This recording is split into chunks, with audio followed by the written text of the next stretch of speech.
भैया, मेरा अगला प्रश्न आपसे यह है कि आप 11-12 के छात्रों को क्या संदेश देना चाहते हैं? देखिए, मैं जो 11 और 12 में आने वाले जो मतलब बच्चे हैं उनको उनसे मैं ये कहना चाहता हूँ कि आप 10th तक तो बहुत अच्छा करते हैं और आपको चीज़ें अच्छे से समझ में भी आती हैं, लेकिन जब आप ट्रांसफॉर्म करते हैं 10th से 11th में तो कहीं ना कहीं चीज़ें बदल जाती हैं। अगर आप 10th का एक बार सिलेबस उठा लीजिए और एक बार आप 11th का सिलेबस उठा लीजिए, तो जितना मतलब 10th का पूरा साइंस है उतने में केवल फिजिक्स का एक वैल्यूम है। तो कहीं ना कहीं जो हमारा सिलेबस होता है वो बहुत ही मतलब बड़ा हो जाता है। और उसके बाद जो 11th का सिलेबस है वो ये नहीं है कि आप सीधा फार्मूला रट लिए उसके बाद उसको लिख के कॉपी में नंबर पा गए।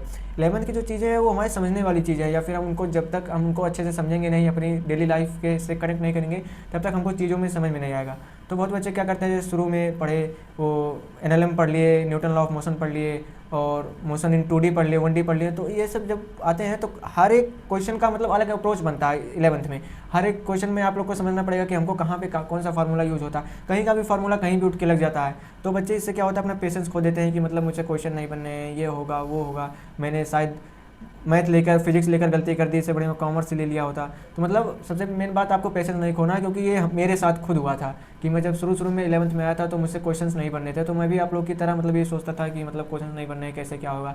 लेकिन धीरे धीरे आप जब प्रैक्टिस करेंगे, उन चीज़ों को बार बार विजुलाइज करेंगे, और जैसे मान लीजिए पहली बार में अगर आपसे कोई क्वेश्चन नहीं बनना है तो अक्सर बच्चे क्या करते हैं, उस क्वेश्चन को ऐसे ही छोड़ देते हैं। आपको ये नहीं करना है। जैसे अगर आपसे पहली बार में कोई क्वेश्चन नहीं बनना है तो उसको डाउट को जो मतलब जिस वजह से नहीं बनना है उसको उस डाउट को आप लोग सॉल्व करिए और फिर उस पर सर्कल कर दीजिए। और फिर जैसे 2 दिन 3 दिन बाद आप उस क्वेश्चन को फिर से अटेंड करिए जो आपसे क्वेश्चन नहीं बना था। तो इससे क्या होगा, जो मतलब पिछली बार आप मतलब भूल गए थे कि मतलब कहाँ पे कैसे क्या अप्रोच करना है, इस टाइम आपके दिमाग में वो हिंट करेगा कि हाँ मतलब ये वाला क्वेश्चन ऐसे लगेगा। तो हर एक चैप्टर में आपको सिर्फ ऐसे ही करना है कि मतलब चीज़ों को प्रैक्टिस करना है, एकदम बेसिक लेवल से क्वेश्चंस को लेकर एडवांस लेवल तक क्वेश्चंस को अगर आप प्रैक्टिस करेंगे तो जाहिर सी बात है मतलब चैप्टर कोई इतना डिफिकल्ट नहीं है। और यही है कि मतलब अगर किसी टॉपिक में या फिर किसी क्वेश्चन में अगर आपको डाउट आ रहा है तो उसको तुरंत वहीं पे सॉल्व कर लीजिए। नहीं तो वही होता है कि बाद में मतलब पूरा चैप्टर वो डाउट की तरह बन जाए। शुरू में कोई डाउट आ गया और लोग सॉल्व नहीं करते हैं तो धीरे धीरे क्या होता है, मतलब वो पूरा चैप्टर ही डाउट में आ जाता है। और टीचर भी अक्सर क्या कहते हैं, मतलब बहुत ही ज़्यादा 11th की फिजिक्स या फिर 11th की केमिस्ट्री बहुत ज़्यादा टफ है। तो आपको जो आप संघर्ष कर रहे हैं या फिर आप जो मेहनत कर रहे हैं, आप जो हार्ड वर्क कर रहे हैं, इन सब चीज़ों को आपको हावी नहीं होने देना है। आप अपने संघर्षों पर, आपके अपने हार्डवर्क पर भरोसा रखिए और कहीं ना कहीं अपने माता पिता को देखिए कि मतलब वो हमारे लिए कितनी मेहनत कर रहे हैं। उन्हीं के बारे में सोच के आप सिर्फ मेहनत करते जाइए, सफलता आपके हाथों में होगी।